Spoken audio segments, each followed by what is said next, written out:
ഇപ്പോൾ മുണ്ടക്കയിൽ നിന്നും ജിതിക നമുക്കൊപ്പം ചേരുന്നു. ജിതിക, നമസ്കാരം. എന്താണ് അവിടുത്തെ അവസ്ഥ? നിങ്ങൾ സുരക്ഷിതരാണോ? ഞങ്ങൾ സുരക്ഷിതരല്ല സാർ. എവിടെയാണ് നിൽക്കുന്നത് ഇപ്പോൾ? നമ്മളിവിടെ മുണ്ടക്കായി എന്ന് പറയുന്ന ഒരു പ്രദേശം ഒരു എൻഡാണ്, അവസാനാണ്. അതിന്റെ അപ്പുറത്ത് കാടാണ്. മനസ്സിലായി. ഇത് സ്കൂളിന്റെ പരിസരത്താണോ ജിതിക നിൽക്കുന്നത്? ബസ് സ്റ്റാൻഡിന്റെ ബസ് സ്റ്റോപ്പ് ഉണ്ട്, ഇവിടെ ഒരു ബസ് സ്റ്റോപ്പ് ഉണ്ട്. അവിടെ ആയിട്ടാണ് നമ്മൾ നിൽക്കുന്നത്. അതിന്റെ ഫ്രണ്ടിൽ ഫുൾ പൊട്ടി പോയിരിക്കുക. എത്ര പേരുണ്ട് ജിതിക നിങ്ങൾ? 100-ൽ കൂടുതൽ ആൾക്കാരുണ്ട്.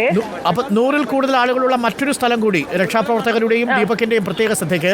ഇപ്പോൾ മൂന്നാൾക്കാരെ നമ്മൾ രക്ഷപ്പെടുത്തിട്ടോ. 3 പേരെ ഇപ്പോൾ രക്ഷപ്പെടുത്തിയിട്ടുണ്ട് അല്ലേ?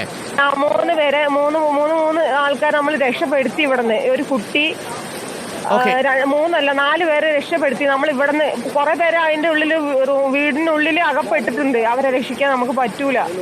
അവരെവിടെയാണുള്ളത്? ആ ഭാഗത്ത് എന്താണ് അങ്ങോട്ട് പോകുന്നതിന് തടസ്സമുള്ളത്? ഒഴുക്കുണ്ടോ? പുഴ വല്ല ഒഴുകുന്നുണ്ടോ?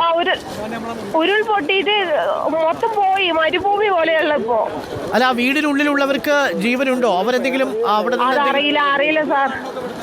ഒരു പക്ഷെ ഉണ്ടാവുമായിരിക്കും, അറിയില്ല. ഇപ്പോൾ നിങ്ങളുടെ കുടുംബത്തിലുള്ള എല്ലാവരും സുരക്ഷിതരാണോ?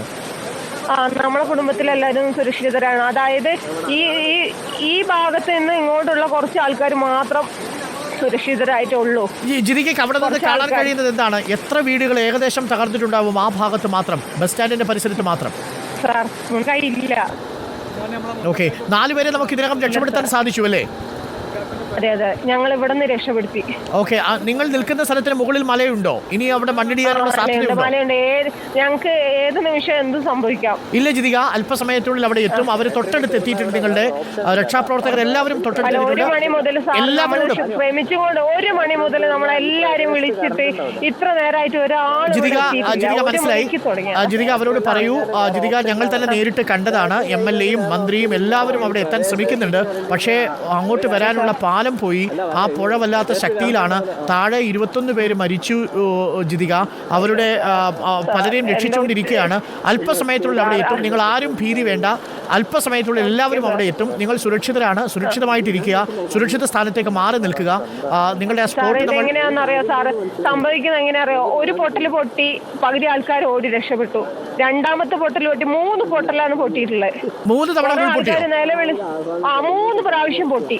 അത് നമ്മൾ അനുഭവിച്ചു, അറിഞ്ഞു, അനുഭവിച്ചു ആൾക്കാരാ. മനസ്സിലായി ജിതിക. എന്തായാലും നിങ്ങൾ സുരക്ഷിതമായ സ്ഥാനത്തേക്ക് തന്നെ മാറി നിൽക്കുക.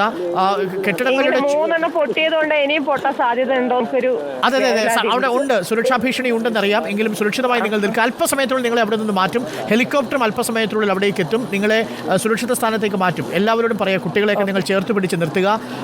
തീർച്ചയായും അല്പസമയത്തിനുള്ളിൽ തന്നെ നമ്മുടെ എല്ലാ സംവിധാനങ്ങളും അവിടെ എത്തും. ജിതിക സുരക്ഷിതമായിരിക്കും. ജിതികയാണ് ഇപ്പോൾ നമ്മളോടൊപ്പം ചേർന്നത്. മുണ്ടക്കൈ ഭാഗത്ത് നിന്ന് നിരവധി ആളുകൾ പലയിടങ്ങളിൽ കുടുങ്ങിക്കിടക്കുന്നു. മറ്റൊരു സ്പോട്ട് കൂടി നമ്മൾ ഐഡന്റിഫൈ ചെയ്യുന്നു. മുണ്ടക്കൈ ഭാഗത്ത് ട്രീ വാലി റിസോർട്ടിന് സമീപം 100 പേർ, ഒപ്പം ബസ് സ്റ്റാൻഡിന് സമീപത്ത് 100 പേർ കുടുങ്ങിക്കിടക്കുന്നു. മറ്റൊരാൾ മുണ്ടക്കൈ ഭാഗത്ത് ചെളിയിൽ അകപ്പെട്ടിരിക്കുന്ന ഒരാൾ സഹായത്തിന് വേണ്ടി അഭ്യർത്ഥിക്കുന്നുവെന്നാണ് രാഘവൻ ഇപ്പോൾ റിപ്പോർട്ട് ചെയ്തിരിക്കുന്നത്.